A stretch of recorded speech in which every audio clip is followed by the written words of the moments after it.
Wonderful and creamy, invisible and dreamy. And if you don't believe me, we're giving out a freebie. So grab an ample sample and prepare to be amazed. Incredible, edible, imaginaries. She had a very decided,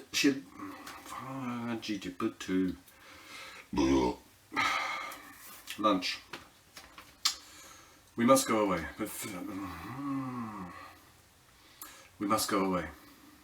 I was made to go about it boys' clothes. I was made to go about it boys' clothes and take care of it. I was made to go about it boys' clothes. That doesn't make sense. Well, not, at least not to me. Edith and Warner Oland. What's the translation there? I was made to go about with boys' clothes and take care of the horses. We must go away. That the property, I'm supposed to say. Let's try again. And would be even gone, and would, oh golly gosh, halfway through, make a little mistake. Then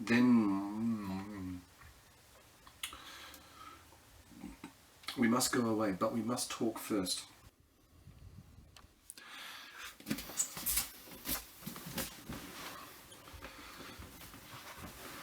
We must go away, but we must talk first. That is, I must speak, for until now you have done all the talking. You have told me about your life, now I will tell you about mine, then we will know each other through and through before we start on our journey together. You see, my mother was not of noble birth. She was brought up with ideas of equality, woman's freedom, and all that. She had very decided opinions against matrimony, and when my father courted her, she declared that she would never be his wife. But she did so, for all that. I came into the world against my mother's wishes, I discovered, and was brought up like a child of nature by my mother, and taught everything that a boy must know as well. I was to be an example of a woman being as good as a man. I was made to go about in boys' clothes and take care of the horses and harness and saddle and hunt and all such things. In fact, all over the estate women servants were taught to do men's work, with the result being that the property came near being ruined. And so we became the laughingstock of the countryside. At last my father must have awakened from his bewitched condition, for he revolted and ran things according to his ideas.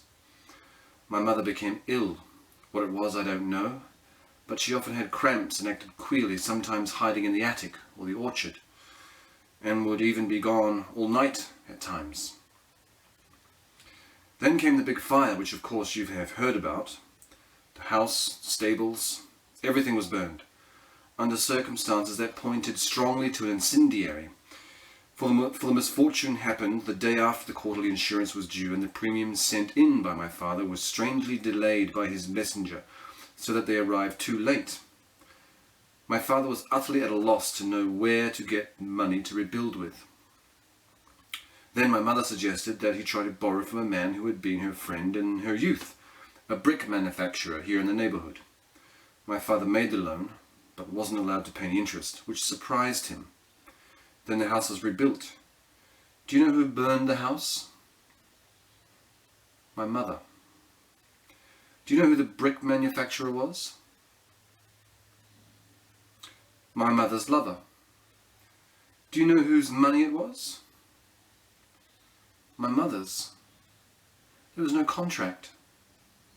My mother had some money which she had not wished to have in my father's keeping, and therefore she had entrusted it to her friend's care. All this came to my father's knowledge. He couldn't proceed against him, wasn't allowed to pay his wife's friend, and couldn't prove that it was his wife's money.